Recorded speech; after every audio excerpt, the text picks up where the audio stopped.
បាទជំរាបសួរនិងស្វាគមន៍សាជាថ្មីមកកាន់ CG Cafe បាទថ្ងៃនេះខ្ញុំចង់និយាយអំពីវិធីដោះទាល់នៅពេលដែលយើងកំពុងតែ render នៅក្នុង After Effects អញ្ចឹងណាបាទពាក់កណ្ដាលផ្លូវស្រាប់តែគេឲ្យការងារមួយបន្ទាន់ខ្លាំងមែនតើឲ្យយើងត្រូវធ្វើឲ្យខាតអញ្ចឹងយើងត្រូវធ្វើម៉េចទៅបើកវាមួយទៀតមកហើយវិធីចូលទៅបើកនៅក្នុង Windows និងនៅក្នុង Mac OS វាខុសគ្នា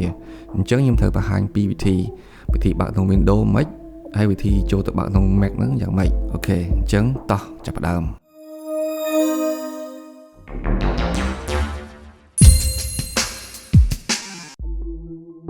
បាទនៅក្នុង Windows យើងចុច mouse ស្ដាំទៅ desktop យកពាក្យថា new ហើយយកពាក្យថា shortcut អូខេតទៅទៀតយើងចុចពាក្យ browse ដើម្បីទៅរកទីតាំងរបស់ After Effects របស់យើងចូល this PC ហើយទៅយើងចូលទៅក្នុង local drive C ហើយតមកទៀតយើងទៅ program file Adobe After Effects 2020ឬគឺ2019តាម version របស់យើងជាក់ស្ដែងឥឡូវ2020របស់ខ្ញុំអញ្ចឹងប្រើ Adobe After Effects 2020ចុច OK ហើយចុច next តមកទៀតចុច finish អូខេដាក់ឈ្មោះឲ្យរបស់វាស្រាប់ហើយយើង finish មកតមកទៀតយើងចូលទៅលើ icon របស់វានេះលើ desktop shortcut ហ្នឹងមកស្ដាំលើវាយកពាក្យថា property នៅក្នុង shortcut tab បាទ shortcut tab ហ្នឹង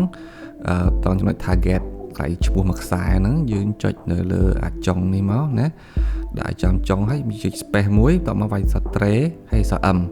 ហើយ apply អូខេ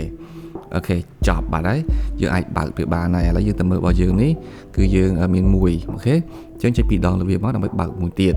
អូខេអញ្ចឹងយើងបាន After Effects មួយទៀតសម្រាប់យើងមកធ្វើការដែលបន្ទាន់របស់យើងហ្នឹងប៉ុន្តែគ្នាយើងត្រូវចាំថាមិនមែនយើងចេះបើកពីរអញ្ចឹងយើងត្រូវបើកអញ្ចឹងប្រើរាល់ថ្ងៃទេគឺយើងប្រើតែពេលដែលយើង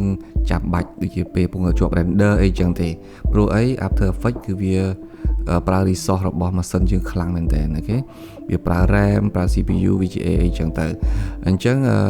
បើយើងបើកច្រើនអញ្ចឹងវាអាចធ្វើឲ្យវាតឹងម៉ាស៊ីនដែរអូខេអញ្ចឹងអាណិតម៉ាស៊ីនរបស់យើងកុំបើកញាប់គឺបើកនៅពេលដែលចាំបាច់អូខេហើយមុននឹងយើងចាប់ផ្ដើមប្រើប្រាស់ After Effects ទី2ហ្នឹងយើងគួរចូលទៅក្នុង Edit Purge all memory and disk cache នេះសិនដើម្បីចូលទៅ clear RAM memory ដែលយើងផ្ទុកហ្នឹងឲ្យអស់សិន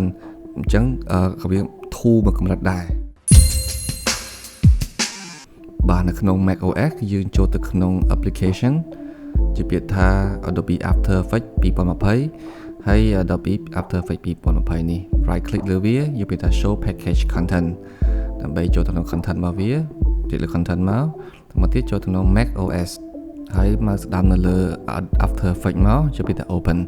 នៅវានឹងបើកផ្ទាំងTerminator ដើម្បី run